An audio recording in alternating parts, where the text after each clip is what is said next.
This channel does not promote any violent, harmful, or illegal activities. All content provided by this channel is meant for an educational purpose only. Top quality और consistent performance के लिए सिर्फ silver pumps नाम याद रखना।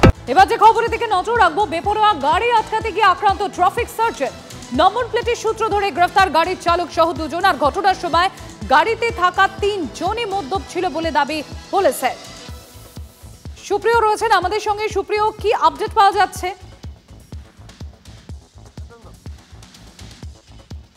দেখো, ইতিমধ্যেই কৃষ্ণ কুমার ঠাকুর এবং তার সঙ্গে গাড়িতে আরও দুজন যারা শহরে ছিল তাদেরকে কিন্তু ইতিমধ্যেই গ্রেপ্তার করেছে পুলিশ। মুচিপাড়া থানার পুলিশ গ্রেপ্তার করার পর তাদেরকে আদালতে পেশ করা হয় এবং সেক্ষেত্রে যেটা এখনও পর্যন্ত আমরা পুলিশ সূত্রে জানতে পারছি যে গত বুধবার রাতে মুচিপাড়া থানা এলাকার মৌলালি ক্রসিংয়ের কাছে যখন নাকা তল্লাশি চলছিল, ঠিক সেই সময়ে একটি গাড়িতে করে গাড়ির চালক সহ আরও দুজন শহরেই ছিলেন। তারা ওই নাকা চেকিংয়ে এসে পৌঁছানোর পর কর্তব্যরত ট্রাফিক সার্জেন্টরা ব্রেথ অ্যানালাইজার দিয়ে অন্যান্য যারা রাস্তায় গাড়ি নিয়ে যাচ্ছিলেন, বাইক আরোহী বা গাড়ির চালক, তাদের মতন এই যে গাড়ি, সেই গাড়ির চালককেও কিন্তু ব্রেথ অ্যানালাইজার দিয়ে তিনি মদ্যপ আছেন কিনা সেটা পরীক্ষা করতে যায় এবং তাতেই কিন্তু দেখা যায় যে ওই চালক তিনি অতিরিক্ত মাত্রায় মদ্যপ অবস্থায় রয়েছেন এবং তারপরেই গাড়ি থেকে তাকে নেমে আসতে বলেন এবং গাড়িটিকে আটক করা হবে। এই কথা বলার পরেই গাড়ির চালক এবং বাকি যে দুজন শহরে ছিলেন তারা গাড়ি থেকে নেমে আসেন এবং কর্তব্যরত ট্রাফিক সার্জন থেকে শুরু করে পুলিশ কর্মীরা যারা ছিলেন, যেটা আমরা সূত্র মারফত জানতে পারছি, তাদের সঙ্গে অভব্য আচরণ থেকে শুরু করে তাদেরকে মারধর করা, এমনকি হেনস্থা করা হয় তাদের তরফ থেকে, এমনটাই কিন্তু অভিযোগ। এবং তারপরেই ওই চালক সহ বাকি যে দুজন শহরে ছিলেন তারা ঘটনাস্থল থেকে গাড়ি নিয়ে পালিয়ে যায়, এমন অভিযোগও কিন্তু সামনে উঠে আসছে। এবং পরবর্তীতে অর্থাৎ পরের দিন ওই গাড়ির নম্বরের সূত্র ধরেই কিন্তু ওই অভিযুক্ত গাড়ির চালক এবং বাকি যে দুজন শহরই কৃষ্ণ কুমার ঠাকুর নাম গাড়ির চালকের, এখনো পর্যন্ত আমরা জানতে পারছি তাদেরকে ইতিমধ্যেই গ্রেপ্তার করা হয়েছে। আদালতে পেশ করার পর জেল হেফাজতের নির্দেশ হয় বলেই আমরা পুলিশ সূত্রে জানতে পারছি। ধন্যবাদ। পুকুর ভরাটের প্রতিবাদ করে প্রাক্তন কাউন্সিলরকে হেনস্থার অভিযোগ। মধ্যমগ্রাম পুরসভার 9 নম্বর ওয়ার্ডের ঘটনা কি হয়েছে আমরা জানবো। দীপঙ্কর রয়েছেন আমাদের সঙ্গে। দীপঙ্কর, যে অভিযোগটা উঠেছে যে পুকুর ভরাট চলছিল এবং তার প্রতিবাদ করেন, যে কারণে প্রাক্তন কাউন্সিলরকে হেনস্থা করা হয়েছে, কি ঘটেছে পুলিশকে বলছে? দেখো, একদমই সনদ বিশ্বাস তার অভিযোগ রয়েছে যে তিনি যখন কালকে বাড়ি ফিরছিলেন সাইকেলে করে, সেই সময় সন্তোষ হালদার এবং তার দলবল, তার ছেলেমেয়েরা, যারা সন্তোষ হালদার হচ্ছেন ওখানকার প্রমোটার এবং তার সঙ্গে তিনি ওই এলাকায় পুকুর ভরাট করছিলেন, তারা তাকে ধরেন এবং তাকে ধাক্কাধাক্কি করেন, তাকে হেনস্থা করেন এবং এই অভিযোগ তিনি মধ্যমগ্রাম থানায় করেছেন বলে তার দাবি। এবং তারপর তিনি তাকে কেন আক্রমণ না, তিনি একাধিক পুকুর ভরাটের বিরুদ্ধে লড়াই করছেন। তিনি একজন সিপিআইএম এর প্রাক্তন কাউন্সিলর এবং একই সঙ্গে মধ্যমগ্রাম পুরো এলাকাতে যতগুলো পুকুর ভরাট হচ্ছে প্রত্যেকটা পুকুর ভরাটের বিরুদ্ধেই তিনি লড়াই করছেন, এমনটা তিনি বলছেন।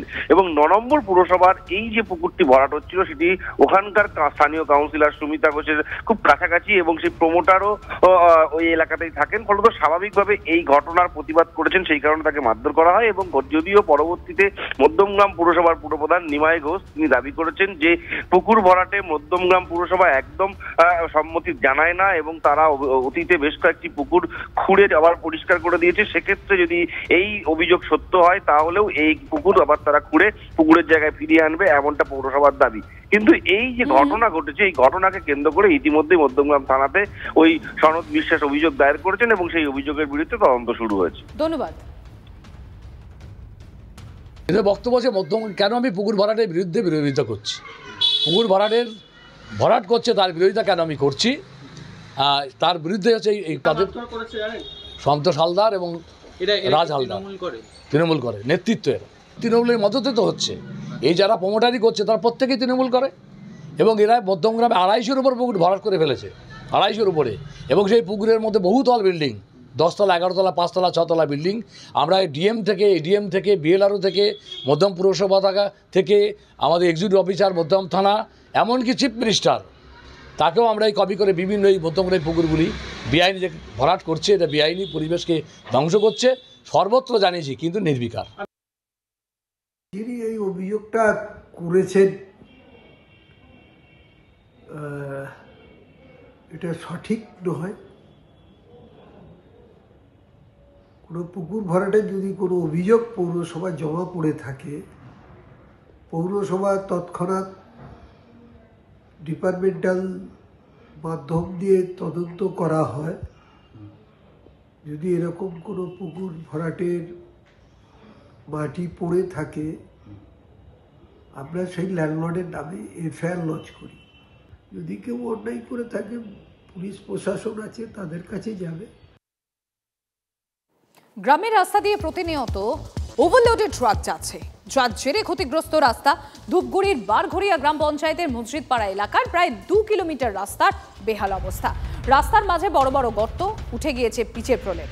বৃষ্টি হলে গর্তগুলো ভরে যায়, প্রায় ঘটছে দুর্ঘটনা। গ্রামবাসীদের অভিযোগ, ওভারলোডেড ডাম্পার সহ অন্যান্য গাড়ি যাতায়াতেই রাস্তা খারাপ হয়ে গিয়েছে। নির্দেশ দিয়েছেন, তাই কিছুটা হলেও খুশি এলাকার মানুষ। তবে প্রশ্ন তুলে দিচ্ছেন, এর আগেও তো বহুবার মুখ্যমন্ত্রী বলেছেন, কিন্তু কাজের কাজ কিছুই হয়নি। মুখ্যমন্ত্রী বলবেন, চলে যাবেন। যদি প্রশাসন তার দায়িত্ব পালন না করে, তাহলে আদেও কি বন্ধ হবে এই রাস্তা দিয়ে ওভারলোডিং গাড়ির দাপাদাপি বা গ্রামের রাস্তায় ওভারলোডিং গাড়ির চলাচল? প্রশ্ন তুলছেন গ্রামবাসীরাই। এখন দেখার বিষয়, মুখ্যমন্ত্রীর নির্দেশের পর প্রশাসন কতটা তৎপর হয় এই ওভারলোডিং গাড়ির দাপাদাপি গ্রামেগঞ্জে বন্ধের জন্য। জলপাইগুড়ি ধূপগুড়ি থেকে Roni Chowdhury, TV9 Bangla. Overloading dumper চলে এই রাস্তার মধ্যে, তো আমরা আগে পথ অবরোধ করছিলাম, তো তাও গাড়ি চলে, ঠিক আছে। মুখ্যমন্ত্রী তো বারবার বলে যাচ্ছে, কিন্তু কাজ হচ্ছে না। এই যে রাস্তাঘাটের বেহাল অবস্থা, মানে মানুষজন চলতে পারতেছে না, গাড়ি ঘোড়া চলতে পারতেছে না, টোটোগুলা একটা পেশেন্ট নিয়ে যাইতে পারতেছে না। এদিকে মুর্শিদাবাদের বড়ুয়া থানার অন্তর্গত বেলগ্রামে বালি মাফিয়াদের দৌরাত্ম্য। অভিযোগ, গ্রামের ভেতর দিয়ে ওভারলোডেড গাড়ি যাচ্ছে, বেহাল অবস্থা রাস্তা। ভারী ট্রাক যাওয়ায় উঠে গিয়েছে রাস্তার পিচ, আর বৃষ্টি হলেই জল জমছে, কাদায় ভরা রাস্তা। পুলিশ প্রশাসনের দ্বারস্থ হয়েও কোনো সুরাহা হয়নি বলে অভিযোগ বাসিন্দাদের। মমতা দিদিও ভোট লিচি, গ্রামে আর লিচি, সব কিছু লিচি। আমাদের গ্রাম তো কিন্তু তাকে দেখছি না। আমরা যে কোনো একটা ব্যবস্থা সিদ্ধান্ত করব। আমাদেরকে পুলিশে যদি হুমকি দেখায়, তাও আমরা ভয় করবো না, আমরা জান দেবো রাস্তার উপরে।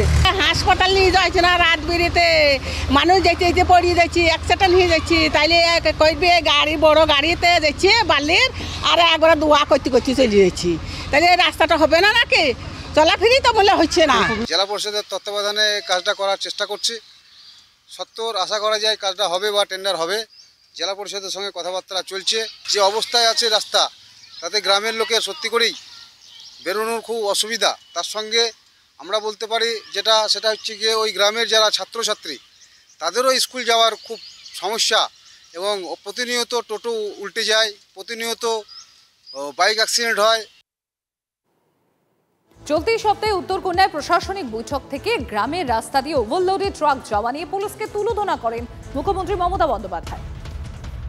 বিভিন্ন গ্রামে গঞ্জে গিয়ে দেখি যে রাস্তা তৈরি হচ্ছে, একদিকে নতুন রাস্তা তৈরি হতে গিয়ে পুরানো রাস্তাগুলো ভেঙে যাচ্ছে।